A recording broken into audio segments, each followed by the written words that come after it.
So, welcome everybody. Very nice to see you here in this Wednesday industry talk, the Messy Metaverse, how to create meaningful connections online. And I'm Jorinde Segal, I'm the new media industry manager. And we will have a talk. And then we have 10 minutes of Q&A at the end of it. And I just want to dive right in and give the word to Amy Dodson of the Northwest Film Center. Very nice that you're here. Take it away. Great, thank you so much. And thank you to Caspar and the whole Doc Lab team for having us today. Congratulations for 15 amazing years here at IDFA. You are a teenager now, and you are entering puberty at a very interesting time. So congrats for that.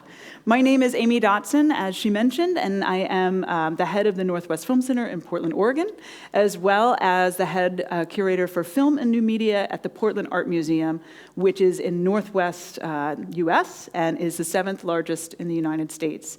And we're doing a lot of this messy metaverse stuff at the museum of late. So it's really great to be here and see the wonderful work and meet some of you and meet some of these wonderful folks as well. So I am joined by a veritable who's who of curators and creatives and technologists and industry leaders, and I don't know what these guys are, holograms, something, I'm not sure, but I'm really excited to have everyone here with us. I just think that what they're doing is fascinating, and I think it's important that we all talk amongst ourselves and not silo off into our museum worlds or artistic studios or technology companies, but really come together and get messy. So I'm going to start with Valentine, who is here from the Tate Modern, and we'll just go down one person at a time, and if they'll introduce themselves, as well as there's exciting clips, and sometimes there's videos, and I think there's a meme, I don't know, but they're each going to talk a little bit about who they are, what they do, and introduce their work. So welcome, Valentine. Thank you. I'm starting with this slide, but I actually should have started with a photograph of me I think you would all have enjoyed, because this morning I turned into a woodworm in the VR universe. It was a very interesting experience where I couldn't move my arm, but I was fed with spoons, and I literally entered a very messy universe. I didn't manage to get that photo to you guys. Instead, I thought I would talk about an artist's work, because that's what we do at Tate Modern. So I'm a curator of international art based in London. Working for one of the largest museums in the world, which is an institution that has as a mission to be bold. And within that comes quite a lot of experimentations with technology.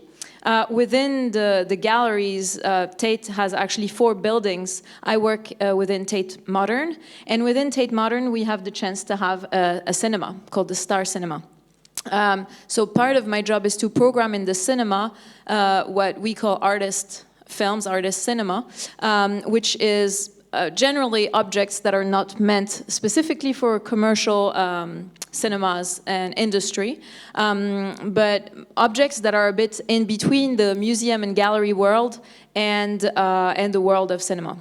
One of the kind of takes, I think, from this period of the pandemic, which obviously got a lot of us thinking, especially people interested in video and film, is how to maintain this feeling of presence. And actually, our choice throughout the pandemic was to sort of step back and reflect and take a moment of pause instead of jumping into the digital world and trying to emulate what we were doing as exhibitions online, like many other museums did. So we sort of actually had a bit of a reflective pause. But in that time, I tried to experience quite a lot of what was available to all of us, all ages, online. And one of these things is something that didn't happen at Tate. Sorry for not representing my institution. So, but this is an installation by Danielle Brathwaite Shirley, a black British trans artist that works with the field of gaming. You see this slide, what do you identify as? It's kind of one of the first prompts in that piece. So it's an interactive work that Danielle has put up online, developed online with other Black trans artists and people. And the prompt is that you have to, as you can see, 1, 2, 3, identify, and depending on your choices, you will be led a different pathway.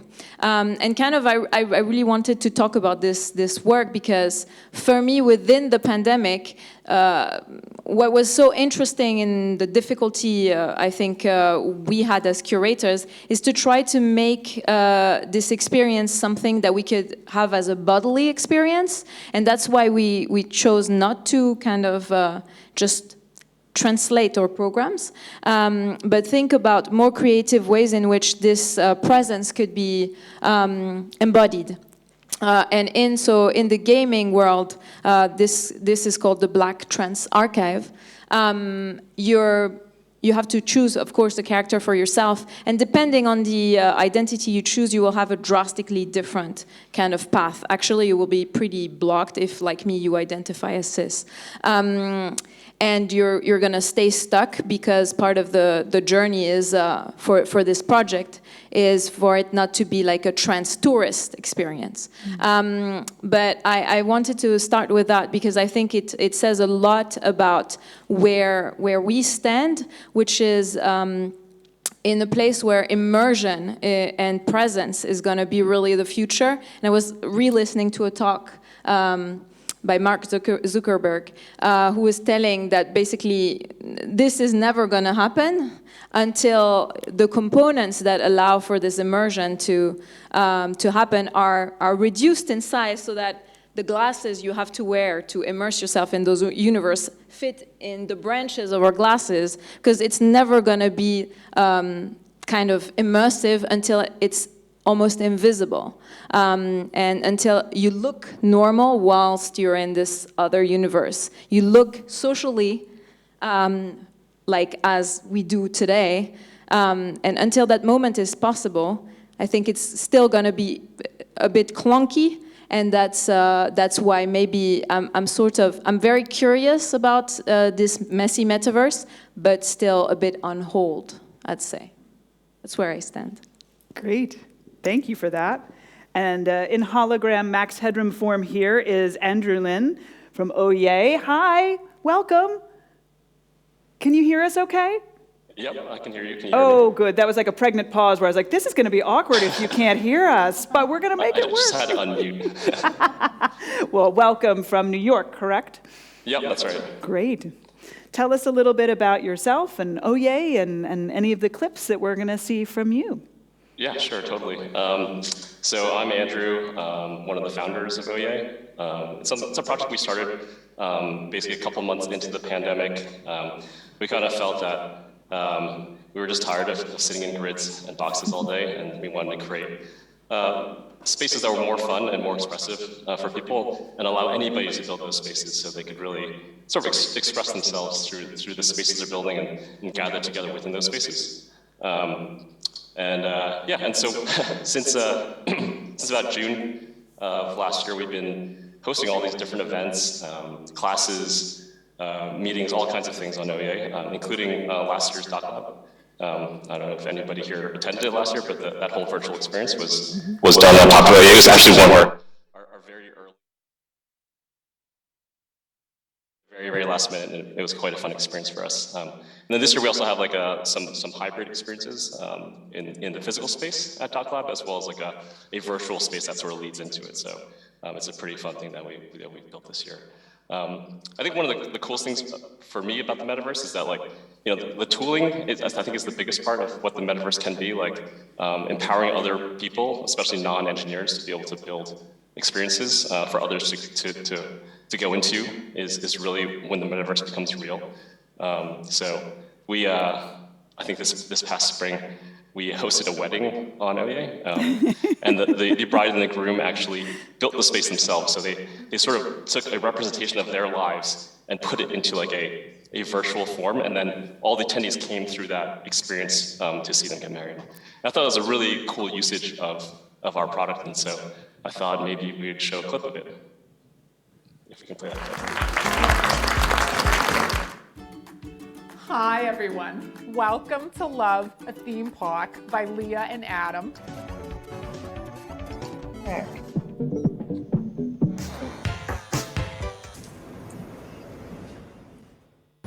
Stand clear of the closing doors, please.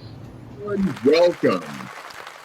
Welcome at their Chinese, Jewish, Black, Future, Furry, Disco, Virtual Wedding Ceremony!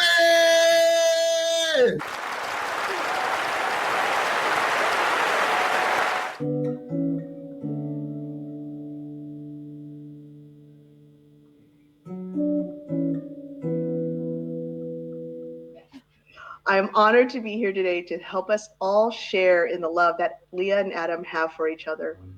I vow to always finish your leftovers. I vow to leave your socks on the floor. I vow to stop finishing your sentences. Excuse me. Wow, they didn't tell me this was going to happen. I vow to forget my keys in the door.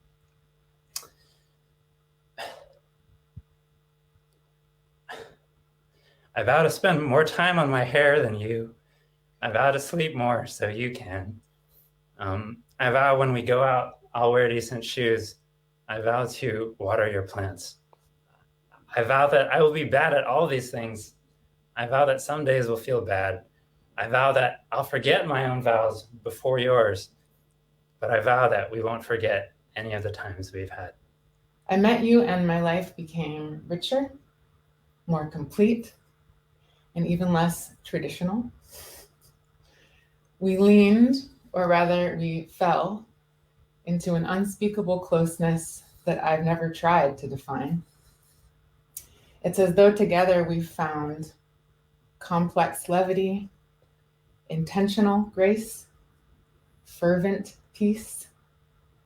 With you, I sense this calming in my storm, yet no dim to either of our fires. I will be loving you always until the rainbow burns the stars out in the sky. Are you prepared to be married to each other? If so, say we are. We are. With all of our blessings, Leah and Adam, you are now united in marriage, and you two do what you do best.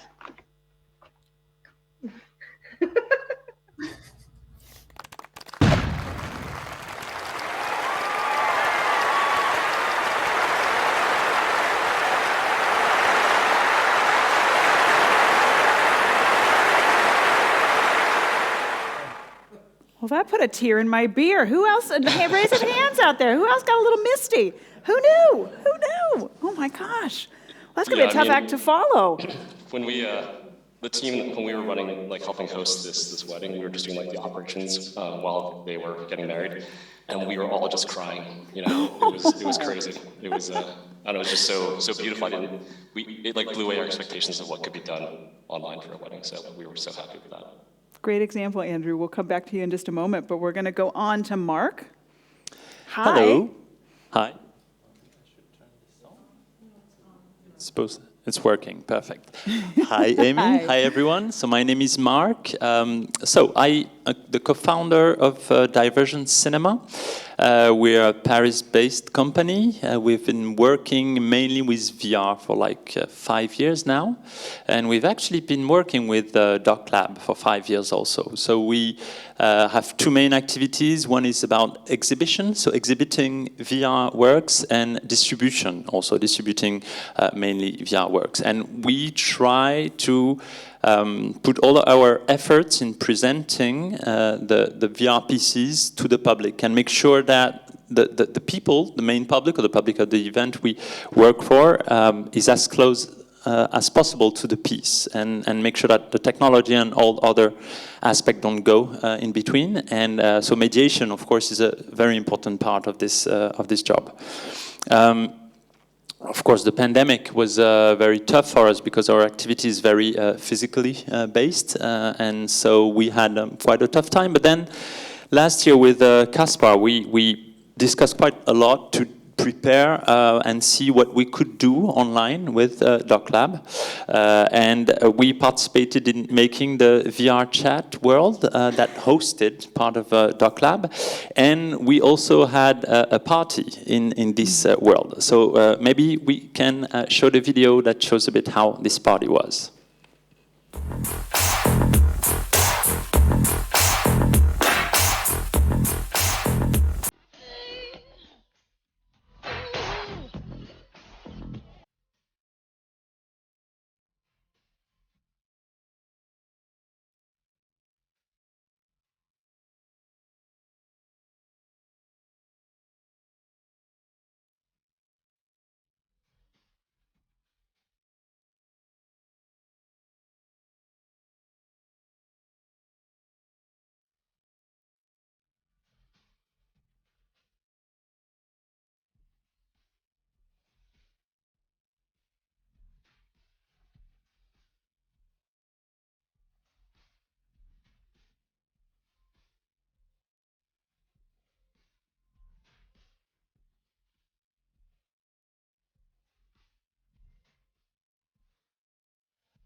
There you go. So that, I think that gives a bit the atmosphere of the party somehow. It was very interesting because I was DJing, as you may have seen.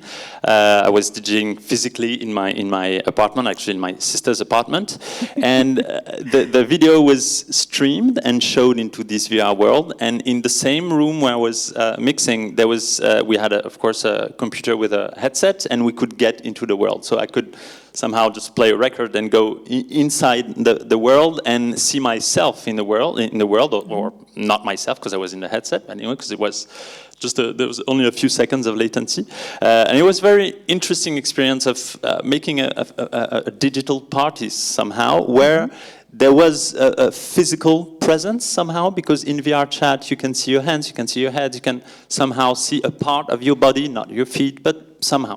So that was a very interesting experience. Parallel to this, I had also very nice experience, I would say, of what I consider to be kind of a version of the metaverse, which is VR chat. During DocLab, as there was okay, now I forgot the name of the group, Virtualis, exactly. Virtualis visit of VR chat that was organized, and I really enjoyed what they proposed, because they made a kind of a tourist visit of VR chat, and it was super entertaining. I'm actually, in my previous life, I was a tourist guide, so I really found a lot of similarities between this virtual tour of VR chat and my previous job.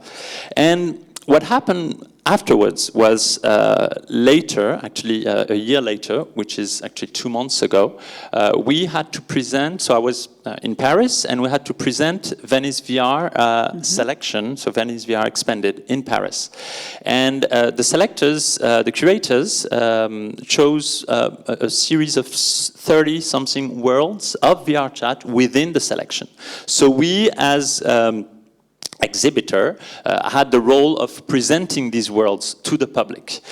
And this started to be quite difficult because I thought, okay, I know VR chat, I know you can do a tour of VR chat like I did in Virtualist, but everything was online. I was on my own with my headset, and the people I was talking to were online together with me in VR chat. But then how do you do that when you're actually a physical mediator with someone next to you with a headset on, and you have to take them through all these worlds. Mm-hmm. And the people don't know VR, they don't understand VR chat. Mm-hmm. You explain them that actually VR chat is what we can call social VR, while the world that were selected were kind of empty, so there's no one there, so the social aspect is not really there. And the worlds that you are presenting are very interesting if you know what VR chat is about, if you know about VR, if you know the history behind it. But how do you take them through this journey, where the first layer of VR chat is maybe social, maybe the second is the variety of worlds that you have there, and all the works of artists, creators, and then you have other layers where you have kind of games within these worlds with several hours of gameplay, and translating this was a great challenge, and I'm still wondering how this kind of thing can happen. I still think that the best way to mediate and take the greater public through this kind of metaverse somehow is the online version of it. But then you have a lot of technicalities behind it and how to organize this well and everything. So that's kind of my version of what I experience in the metaverse, if I can say. We were the sole U.S. partners for Venice Biennale, so my heart goes out to you. It is complicated when you have folks that are young, and then our oldest was 87, and I have to say they rocked it. They were very cool about it, but it's a lot of complex thinking that goes into getting into the metaverse. So, Gilles, hello. Can you hear me? All right. Totally do. Oh, congratulations. Woohoo, we found you. You're the other very large torso in the room, or head in the room with partial torso. So welcome to the party. Tell us very briefly about you and your work, and if there's a clip to be shown, we'd love to see it. Yes, well, I'm a choreographer, and we've been working in the digital realm for a while now. And since the pandemic, we took this kind of radical turn to go full on digital. Because all our stage production were cancelled, touring was so difficult, location-based. We had this piece called VRI, a location-based piece that was cancelled. Like we had many dates cancelled. So there was, I mean, we just felt the world falling apart. So we thought, okay, we have this opportunity, we have all this tech around us because we started before with motion capture, so maybe you can look at the clip and you will see what we do in our studio. Great.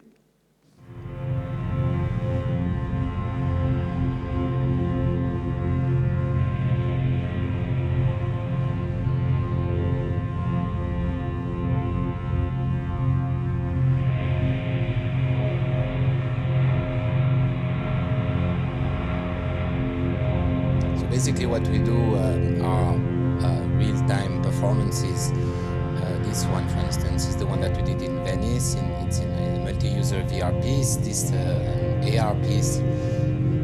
And we work with different dancers connected from different parts of the world, and we can invite any motion capture system inside a 3D environment. And this is our latest piece called Cosmogony.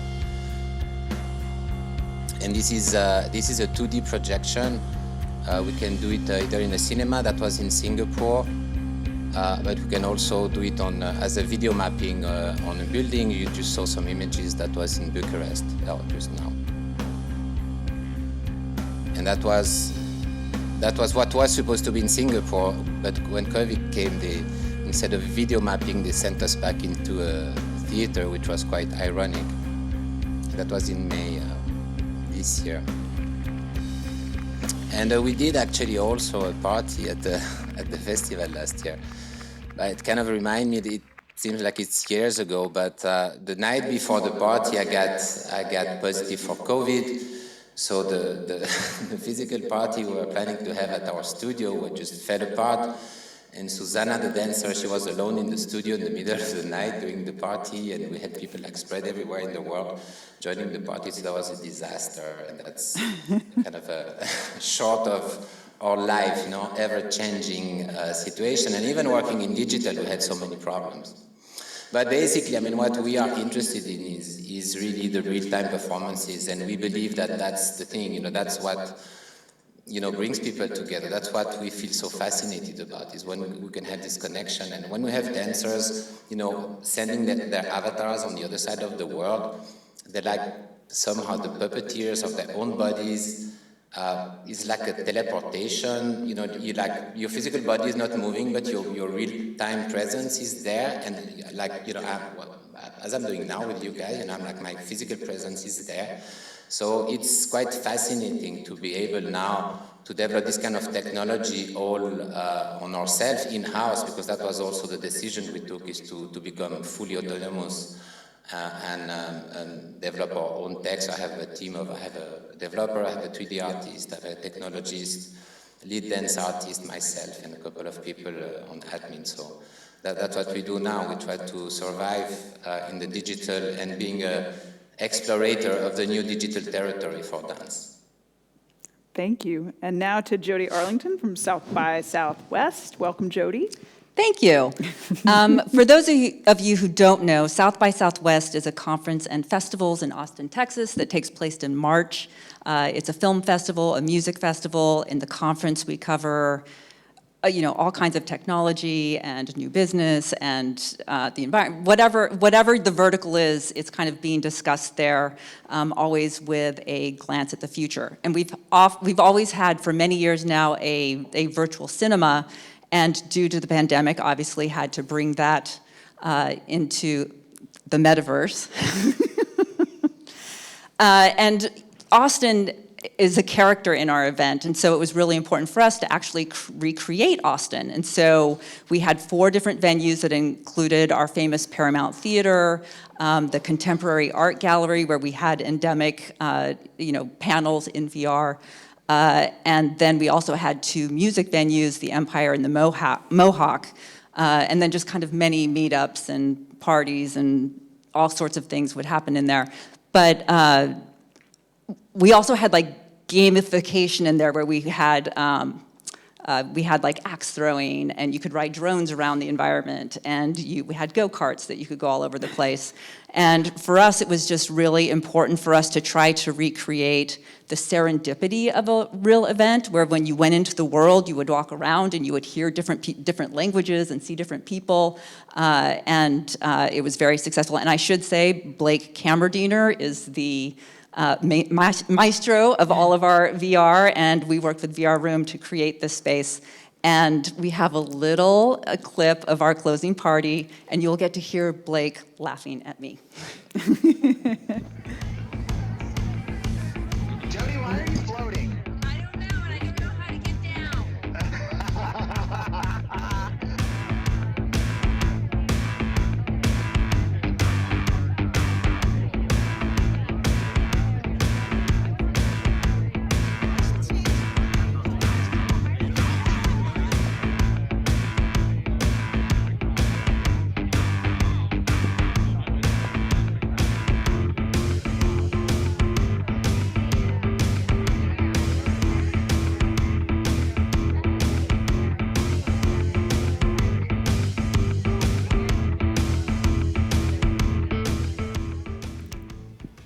I should just mention, we had 4 2D screens in each of our venues where we were piping in the music festival or talks, so that if you went into any of those venues when it wasn't a party time, you could actually just experience the event in those rooms. So that's.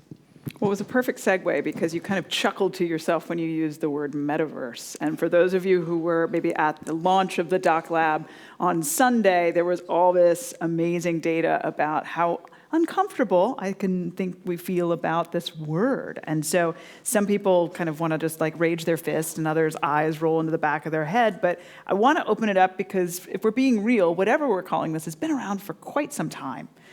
We can make it sparkly, we can Zuckerberg it, we can do all the things, but whatever this is kind of a growing, living, organic thing. And so how do you, as coming at it from your unique perspectives, define this term?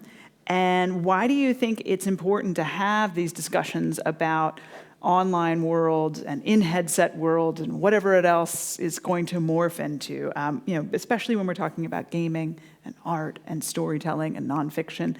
So we're asking about how the heck do you wrap your arms around this, and why do you think it's important to do so? And don't all talk at once, please. Just jump right in, whoever wants to. I love that we're looking to the monitors like these two are going to help. I mean, I can start.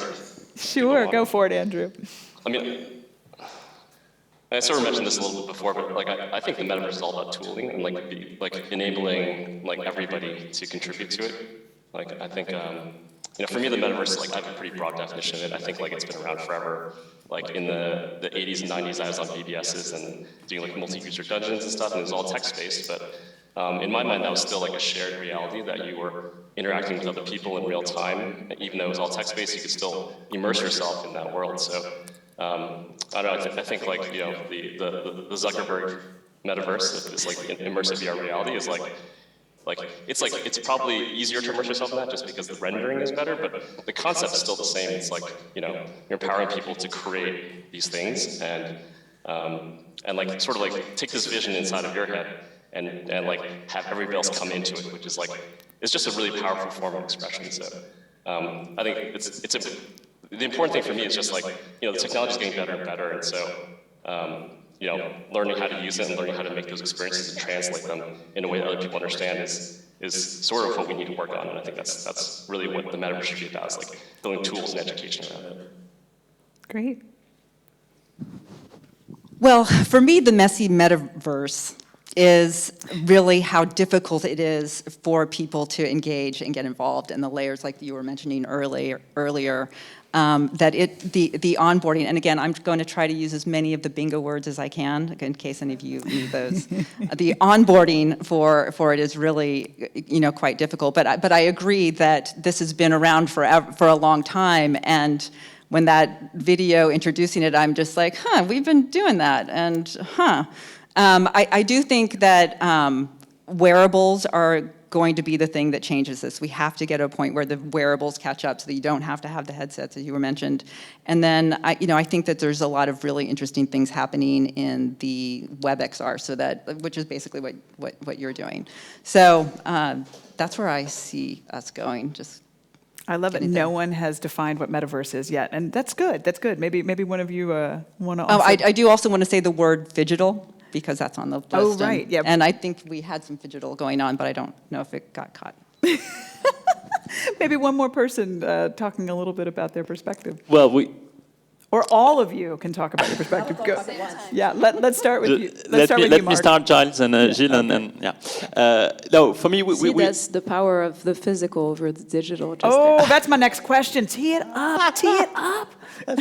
You may be right. I believe that, and you were talking about wearables, I somehow believe that even though I agree that we've been in this what we could call metaverse, the immersion is there from the moment you start imagining things, when you read something, when you hear something, and that's true, but from the moment you have wearables and that you can physically get inside that world, there's kind of a step there for me, and we're talking about something different, and that's where I believe we start to be in something that we could call, okay, this is kind of a parallel universe. So, well, okay, metaverse might be a word to call it. And I believe my first real experience with that is not really VR chat, is more the work of the piece called False Mirror by Ali Islami, that you might know, an artist, an Iranian artist that is quite present, that was presented, which pieces were presented at Doc Lab several times. And he made a world that he presented here with a lot of different rooms, where in each room there's kind of a rule of physicality, of vision, where you can actually embody a normal person, a very tiny person, a bee or some flying creatures, and you actually get to pilot a super cool spaceship, super tiny, and you can fly around. And the fun, I mean, it's one space that I went into and I loved it, and I thought, okay, I want to come back to this. I want to come back because he has a project to make it bigger, to make it social, and this is where he's touching something that is super exciting and funky, and where I could have fun and just go there. And I think this kind of could be one version of a nice place to go. You raised such a good point in that it's not about just like manipulating time, right? So many of us during the pandemic binge watched Schitt's Creek or whatever it was that was exciting us, and you're still separate. You're still sitting on your couch. There's still a distance. But in this metaverse or in a VR headset or some of these other tools that are being used now, we're manipulating space and time, which sounds so sexy. I feel like I'm like, we're manipulating space and time, but we are. And I think that that really is an important point for the audience, that that's what we're talking about. You're physically present in another universe. I do want to go on a little bit because we only have a finite amount of time. I hate that. But I think that, one of the things that we've experienced even here at the Doc Lab is this mix between in real life experiences and something that is digital or VR or XR or audio. And it's a little bit what Gilles is doing and a little bit what you were talking about as well, Valentine, where I feel like there's a bridging that's starting to happen or an experimentation between and, for kind of maximum connectivity, which is something that many of you have brought up as we're talking. This is something that really plays with empathy, really plays with connection and connectivity. I know that Jody and my son Aiden, who's in the audience, got to experience messages from a post-human Earth, and that's very different than putting on a headset. And for those of you all who've not gone out to experience this Doc Lab project that was incubated here, you have a physical cord around your neck and a phone, but it kind of looks like a leaf, and then you go trolloping off with headsets and have an experience, and the two experiences are not the same. So maybe starting with Valentine and Gilles, since you weren't part of the first question, what is there? I love this. Is there a digital baby to save from the bathwater here? Like, what are you learning in real time that's in the in-between that's really exciting that you're going to kind of keep doing after the pandemic? Gilles, do you want to, because I'm polite with the digital universe. Oh! But I can go whatever. Go ahead. I'm joking. First of all, to your point, I think the experience I had this morning of this project called Symbiosis, where I was a woodworm, is quite similar. It's really an immersive experience, and I guess my response, in a sense, to the first question would be parallel universe that is as immersive as it can be to enhance kind of interactions. In a sense, I feel like the question, I love that question about the which baby could be saved. But I think it's broad because there's been so many technological advancements throughout the pandemic. It's really not about the metaverse only. It's very basic digital tools. One thing that is clear is now our access to what I call time-based media, anything that is related to images online and digital images has increased tremendously and across all ages, which is really the main change, I think, is across the board, people of all ages. You mentioned 87-year-old as the one oldest participant in an experience. But across the board, people have become more accustomed to using these tools, and I think for me that's the largest change. So there are many babies to be saved. Yes, we get to save many babies. The other thing is how comfortable. There is this question of comfort with the tools that is also something that Mark was mentioning, is the more the experience becomes seamless, the more we'll immerse in it. I was really surprised last year with the IDFA online space, and actually it's yay. Congrats. An artist invited me, and she was, I can out her, Lara Baladi, who is working with the MIT, just wrote to me, sent me a text, and she was like, you should come online, it's really cool, this party. And I was like, sure, Lara, I'll come, but, because I'm also really curious about these things. And I actually had a blast. It was really wonderful, and we were just hanging out in the bar, and I was like, I'm having drinks, and I don't drink anymore in the real life, but that's really cool.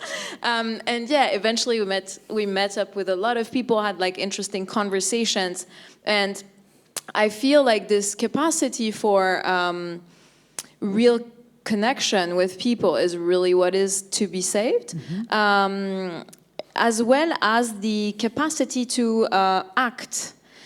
which is something that feels sometimes detached from reality. But in the example that I highlighted of Danielle's work, through the game, you have a capacity to act and to actually change the archive of trans, in this case, Black trans people. So your part in this parallel universe actually affects the real world, and I think there is something there between this parallel dimension and the world, the physical, the one where I'm moving my feet. She's got great socks for those of you who can't see. Yes, I have too, but we're digressing. Go ahead. Yeah, the interconnection between those two worlds is really what is to be saved. When it works is when the two kind of affect one another, I think. Gilles, you want to hop in? Yes, I'm more interested in the bio-digital continuum. In the sense that I think, the metaverse first is a copyright thing, of a Greek word from some big company. But apart from that, is it VR? Is the metaverse? Is VR? Is it VR? Is it immersive as such? When you see there's a lot of people now, and we are part of them, having problems with the accessibility in VR. It's very difficult to get people to come to see a live performance, even if you're in the big festivals. You have audiences, but it's not like massive audiences. So to break this mold, so that's why we are projected in 2D. So we use, the power of the Unity game engine, but to produce 2D images. So somehow it's like, making live cinema or live animation. And you see this in the show business as well. Maybe you notice that ABBA are doing avatars. So they're doing avatars, and they're building they thought they were going to tour with some live motion capture or something. This is a nice article in The Guardian. They kind of explain everything. I mean, they don't see much, but you kind of understand. And they say that they gave up on the motion capture on tour because it's too complicated, so they built their own arena in London. And they're gonna have probably, big LED screens and motion capture dancers live, but the immersiveness is going to come from 2D, so they're going to massive 2D, the thing very expensive. By the way, I checked the prices, whatever. So it's going to be massive, they're going to make a lot of money, but the solution they find is 2D, so, that's where I think I'm not such a believer in this meta thing, because I see so much problem of compatibility. We still have problem of compatibility between iOS and Android. We still have, I'm old enough to know how much time it took for Apple and PC to be compatible, and they're not totally fully compatible yet. So, what about compatibility? Even in the same brand of headsets, they're not even compatible between themselves. You make a build for one type of headset, it doesn't work for the other one from the same brand. So, we are the prehistorical age, so that's why I think the bio-digital continuum is a bit more contemporary in the sense that it's really our reality, because that's what we do now. We pass from, live to Zoom, and all this is mixed together, and we have, this kind of digital objects that we use every day for many different uses. So I think that's why I think we all feel kind of uncomfortable with this meta thing, because it's like a rip-off, of trying to put together something that is not, it's just the really early stages in terms of creation. I mean, when you look at motion capture, for instance, it's so difficult to work in motion capture. We never have enough time in motion capture to experiment with motion capture. So that's why I had to do my own studios, because commercial studios don't give me the condition to work in the way artists need to work. So there's so much that needs to be done in terms of, content creation as well. That, I don't see the big bucks coming. Well, it's interesting because, one of the things that we're all talking about, and we're kind of like a Justice League up here with these fancy couches, and you all too, you've got your fabulous background, and you're looking comfy in New York, is just, access, right? So we can talk about this till we're blue in the face, but I think that access is a big piece of this puzzle. And we talked about wearables and shareables, but, one of the things we're doing at the Portland Art Museum, which just started, is we're partnering with the Fly Center in Montreal to do a program called VR to Go. And for those of you who are, in the prehistoric era like me, I remember having to go to a video store and get this blocky thing called a VHS cassette that I would plop in, and I'd watch my movie, and then 3 hours later it would rewind, and then I could bring it back, right? We are doing that same concept, but with VR, because what we've found is that not everybody wants to come to a museum. Not everybody is savvy, junior engineers. They're not wanting to go and build an avatar. They just need to kind of put their toes into the pool. So, we launched it last Friday. We've sold out for 4 months. So I'm curious, without patting myself on the shoulder, but I'm curious what all you all are thinking about in terms of access, whether that's for young people, whether that's for folks that might be at a socioeconomic disadvantage, or just might not be comfortable going to a dance concert, or might not think it's for them. I think this is a big thing that nobody really talks about in this piece. That's probably, since we have a little bit of a Justice League vibe, we need to kind of bring this to the table. So what all are you seeing that's working or doing yourselves to give greater access to all of this? Can I jump? You just jump. You just did. That's the best part.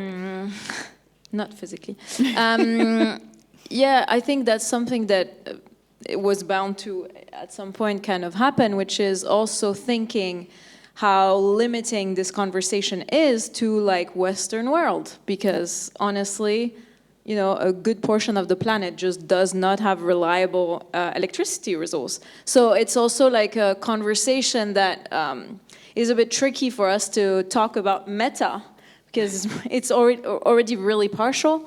There was this experiment that I was really interested in London, done by a gallery called Arabite, that works a lot with anything that we're discussing within this talk. And they did a partnership with National Galleries in Zimbabwe, which is a notorious place for not having reliable electricity because of power cuts, government-induced power cuts. And so they partnered with them, first collaborating with a Zimbabwean artist to show, it was mostly VR, a couple of other pieces, mostly VR. Those works were shown in the physical gallery in London, and then the exhibition toured to Zim. But at all the steps, it was blocked by customs, as you can imagine, et cetera, et cetera. So I think there is something really real to be said about accessibility to this conversation that is bound to remain a very Western, mostly white, as we are very well representing in this panel. It has like very clear limitations, although there are really interesting players that are trying to push also in those boundaries, but I just wanted to kind of make that the first. Well, and I would if we think about it, we can be inclusive. We can from the start already include, which that's what we do in dance. I've been doing this before, also with young choreographers from Africa, and now I'm inviting also some young choreographers to work in our studio. And they're not really well prepared, for all this tech, but it doesn't mean that they're not allowed to use it. But yeah, you are totally right. That's a serious problem, and we talk between ourselves. And just the internet connection. Like in some countries, they just don't have a fast internet connection. It just doesn't exist yet, not in Africa, notably.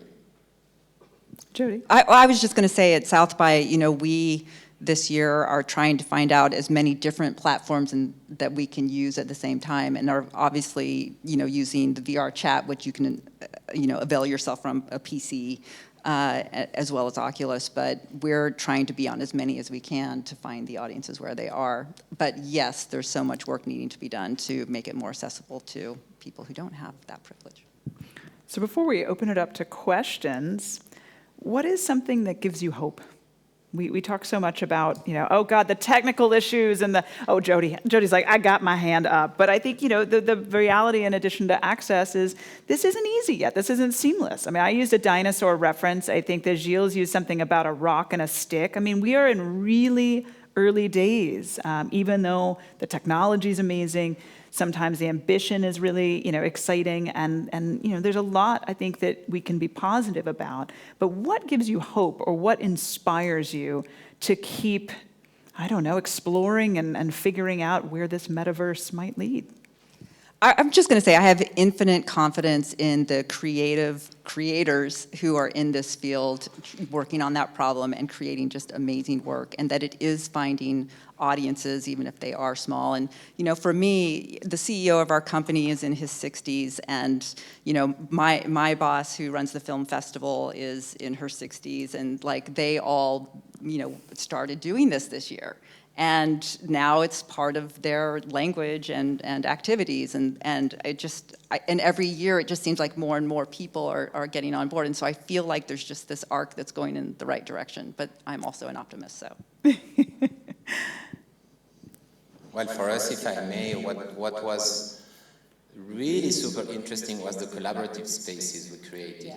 Because this technology to perform live was also used to create collaborative spaces. We have this project called Virtual Crossings, and we work with people in Buenos Aires like for 10 days or 15 days every day, and you connect in the morning with these people, and they connect in motion capture, and sometimes people that you don't even know. We did another one also with Melbourne in Australia, difficult to go further away really, and with the Melbourne University, VCA Dance, they have this really nice motion capture studio, so we had like 2 equivalent motion capture studios working together at the same time, including during lockdown situations.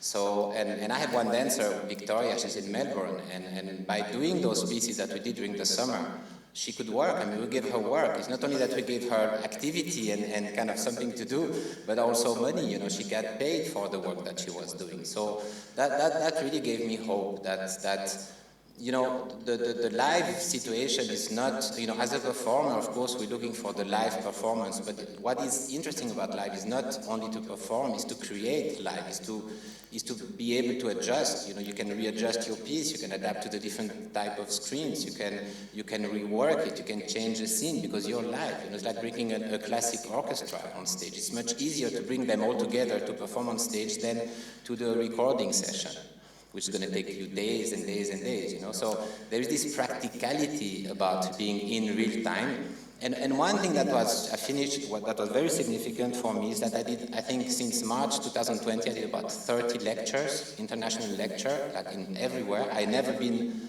asked so much to participate in discussions. So that was like really kind of like scary somehow, but it's an improvement. I could say that it's better than it was before. I'm like better known, and I had access to more information because I meet like people like you in all those lectures. I made a lot of new friends I never met in real. So I'm curious for what's coming next. There's actually, on my side, I want to come back to what you were saying, Amy, about VR2Go, because we actually did also this partnership with Phi Center in Paris, and we run VR2Go for several months. And also to come back a bit with what you were saying, we're looking forward. We're talking about the metaverse who is here, there, maybe much further away. There's this accessibility problem you're talking about. There's also the other thing, the elephant in the room, the environment, and the producing all these assets, these wearables is, I mean, we don't know to which point our Earth is going to be able to survive with this Earth, and I mean human behind that, right? The people having to make all this, water and coltan, which is presented here, also raised this issue of mining all these things that we need. Anyway, and why do I talk about VR2Go? Because if we look at where we're coming from, where VR is coming from, it's 360 that made it happen. I mean, that started it somehow. And this is cinema. This is something we've been knowing for some time.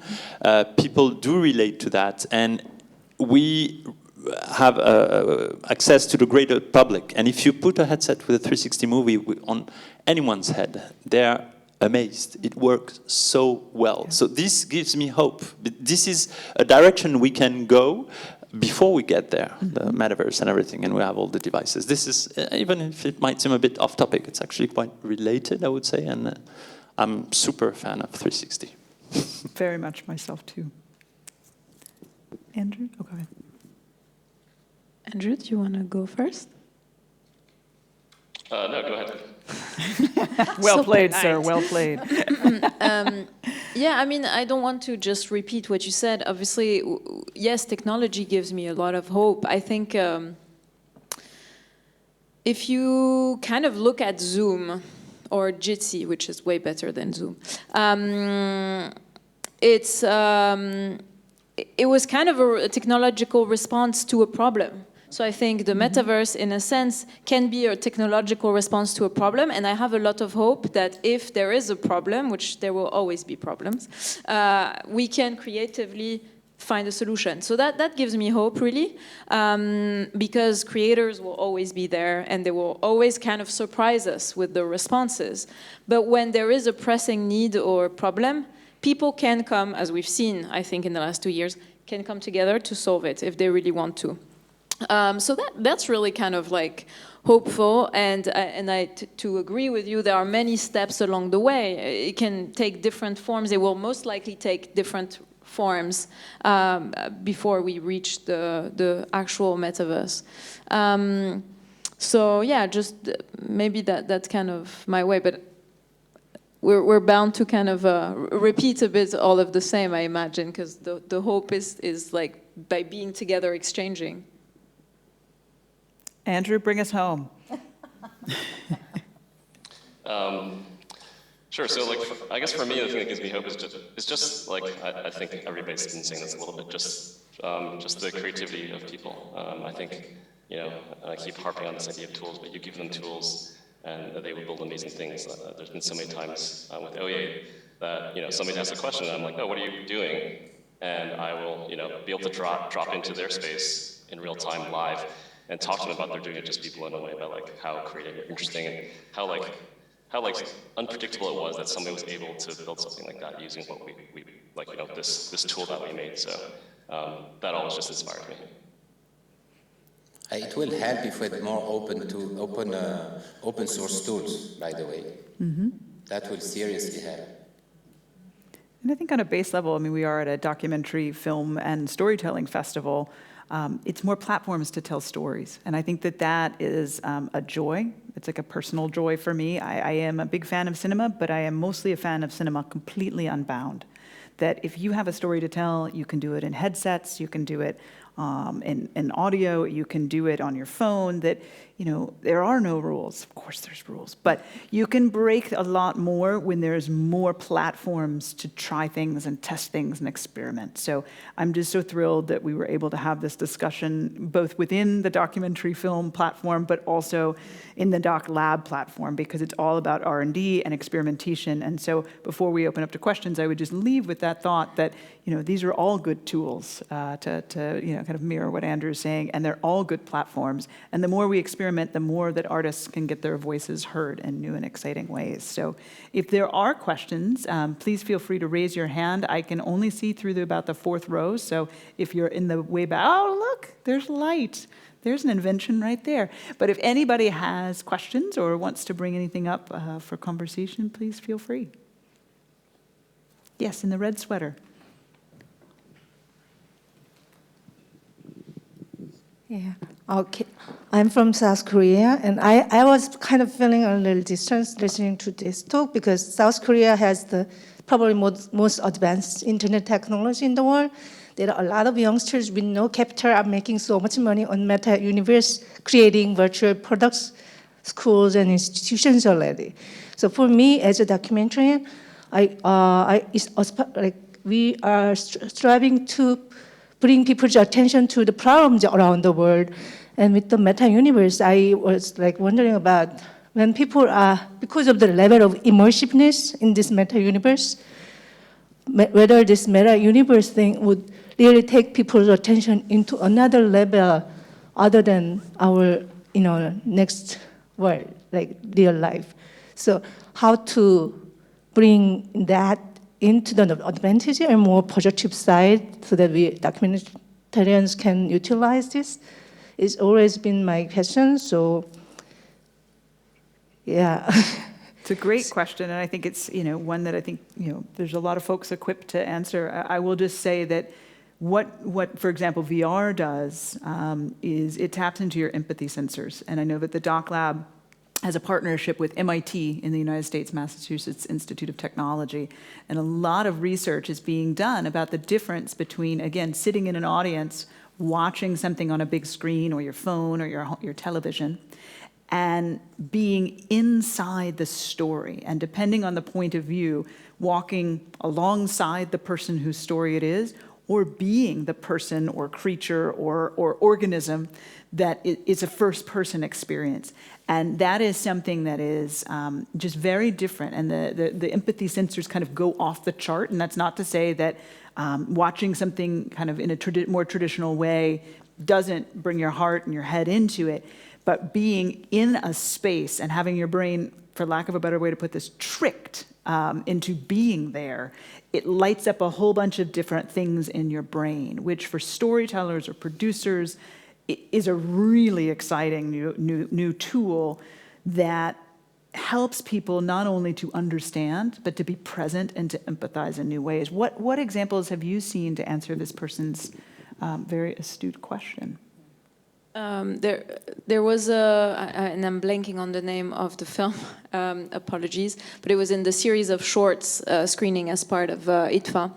There was this short animation about this character who cannot remember faces, which is an actual disease one can have. So that person would only remember people by their clothes, the way they move specifically. And I was thinking about this a lot this morning as I was thinking about the amounts of Zooms we've had, and in a sense, conferences where you can't recall all that was said because it was just one Zoom after another, after another, after another. It's a bit like this person not remembering faces. But what can help you kind of like get the content is, for example, if you are in one of these rooms and you remember that, you know, Amy was sitting on my right and, you know, Andrew was here, and the positionality and of course your interaction will make it a drastically different experience. So I'm giving you like the most basic example of what a difference it would be for me if I listened to some of these rooms while being even in a virtual room with the people. I'm sure it would have been a drastic difference, for example. And that's like, of course, jumping many steps ahead because we're not completely ready to do these things that way. Zoom was already great as a tool. But, you know, that's kind of what one of it's very similar to the empathy. All the immersion kind of creates also bodily responses and brain responses. So I think that's one of my perspectives, at least. Great. I agree. Actually, can I add one more thing about that example thing? Because I'm doing a documentary about BTS Army, and because they are also connected through social media, like making this small Korean boy band as the top band on the globe, and that was possible because of social media connection that goes global. So I'm wondering, like, if that empathy level is really high, can we have really see that example of that taking action after like experiencing this meta universe or like product or content? Can you have that kind of like great examples of global action or activity thing in short near future, or do we already have an actual example? I think there have been many, and I will ask you to speak to this, but I think that, you know, again, when it's cause-based, to feel something is different than to passively watch something. What is your... No, sorry, I don't know to what extent it answers that, but I know one community, which is in VR chat, which is super active in VR chat, which is the furry community. So that's a very geeky thing. But so these furries, I'm not a specialist at all, but I know that it's a community of people who like to dress with furry animals, costumes, basically, and they've been gathering together in conferences, in events, basically, in the US, but also globally, since the 70s and 80s, I guess. But then VR chat, I think, kind of revived their community because it's a place where they can basically make their own avatars and make their own furry costume, like the way they would do it by hand a few years back. And it helps them connect and be together. That's one example I know that metaverse or VR chat has shown the kind of connection that it can bring. Great. We probably have time for 2 more questions. Don't be shy. Yes, in the back.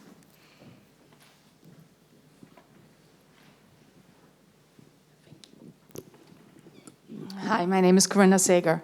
I've been here now for 3 days, listened to a lot, met with a lot, and heard you now. And one of the things that I'm really curious about is money. It's all exhibits. It's all opportunities to show it, to do something, to share. But I find that producing something costs money because they're creators. You talked about the creators too. They want to get paid for what they do. Where do you see this going? Because we can see it in documentary or other productions, but in terms of looking at anything that's in the virtual world, it takes a long time to create something. And generally, the money is afterwards for the people. If you share it somewhere, if you have a festival, people pay tickets, people do that. Now they have to buy a headset. I love the VR to go part, but where somebody will say, well, but it costs money, and where's that money going to come from at the end to bring it back? I will not, as the 2 Americans, answer that question because that's our lives in every medium, right? So we don't have commissioning editors, we don't have film funds and treaties and all of that goodness. But I can just speak to that of there's a lot of creative ways to raise money, either from corporations, foundations, all sorts of good stuff. But I know that dentists, if you know any rich dentists, I've had 2 projects. Well, one's a rich dentist and one owned a Waffle House, but neither here nor there.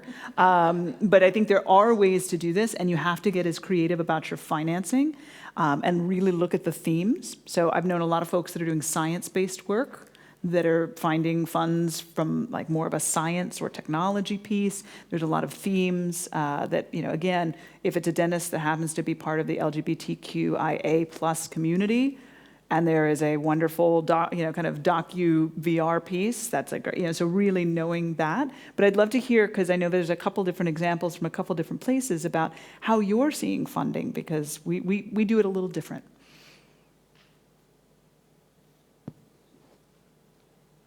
Go ahead. I'm the specialist in funding.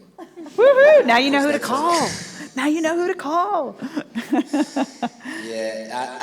an atypical presentation of funding because I'm a choreographer, I'm a dance company, so that's how we get our funding. So basically, choreography is funding VR. That's a better reality. If I didn't have the funding I received for my dance work as a choreographer, I wouldn't be able to produce all those pieces. I mean, the funding we have available that are specific in Switzerland are very new and much smaller than what you would get for movie cinema, for film. But for us, I mean, in terms of live performances, if you think about like an equipment, like a piece like VRI, the equipment was about 100,000 euro that you need to tour around. But 100,000 euro, like if you look at a set for a stage, like a proper big stage, like it's not much. You don't do much with 100,000 euro in terms of set for for just a theater piece. And that's so. I consider the tech as the set with the advantage that I can reuse it afterward. But yeah, maybe you can hear from France, which is another atypical example, because I think it's the only country that is so powerful in terms of the support they're giving for the art in general. And I think the cinema has been very attentive to the emergence of new projects, and we see the presence of so many French creators in all those festivals, so that's not for nothing, it's because they get support.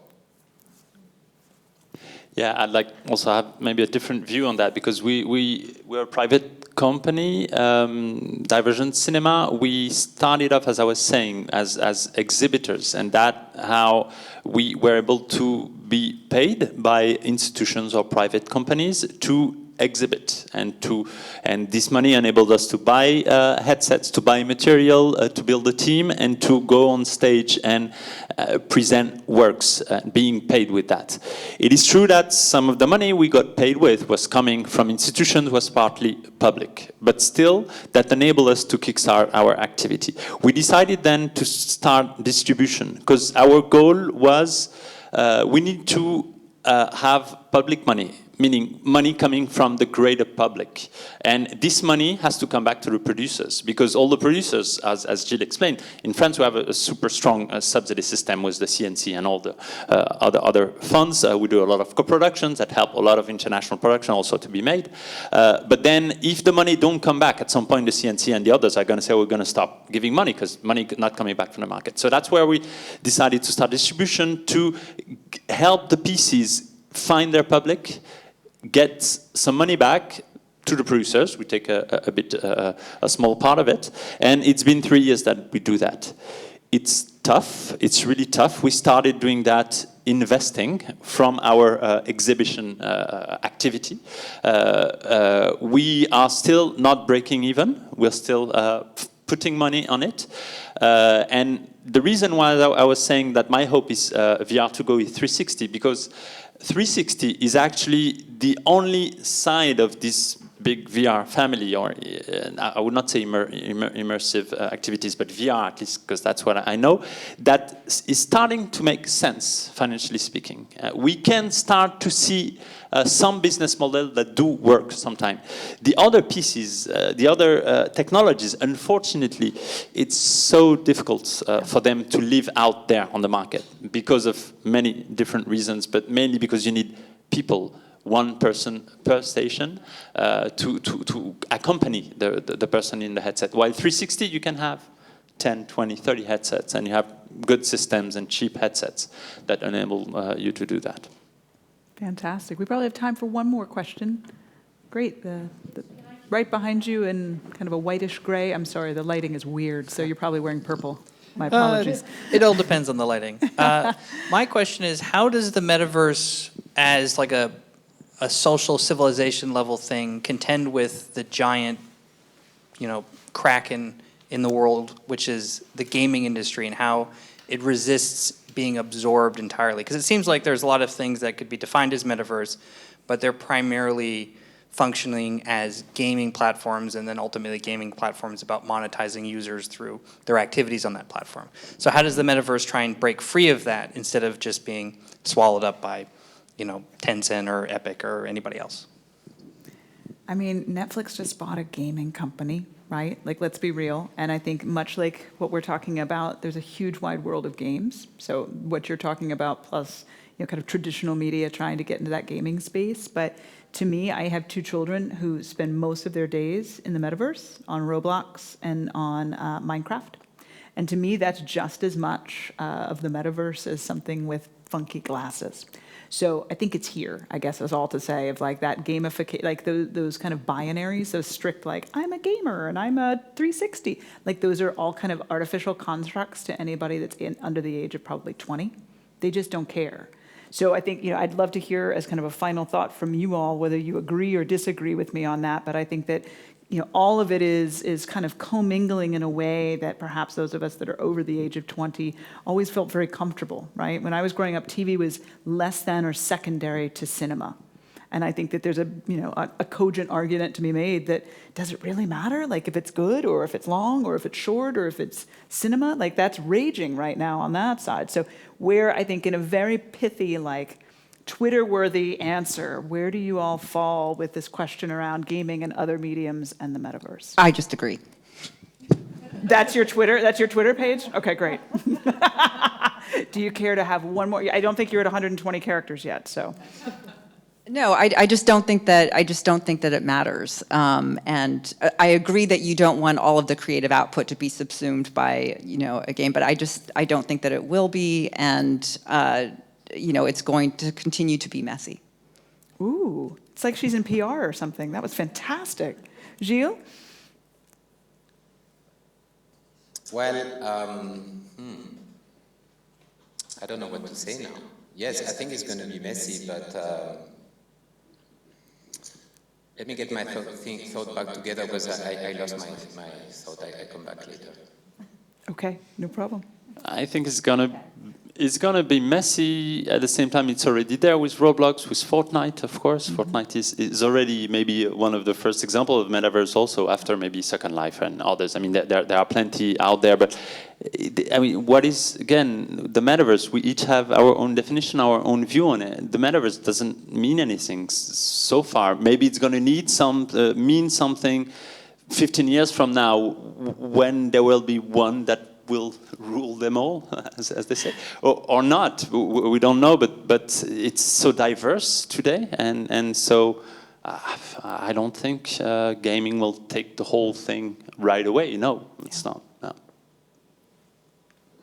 I just Yeah, agree. I remember what I was going to say. I just wanted to say that, one thing is the show business or the big business, but there's also the experimental world. So I think it's going to happen in the experimental world. That's what's going to happen, really. And the business is going to make business, like they always do. But that's why we should look at. And that's, of course, obviously going to be messy, and there will be some more surprises, I think, in the use. Because if there's no need, we're not going to use. You're going to use what's useful and what is accessible. So the VR thing, I still have my doubts. I love it, but I have my doubts in terms of access. There's still a difficulty.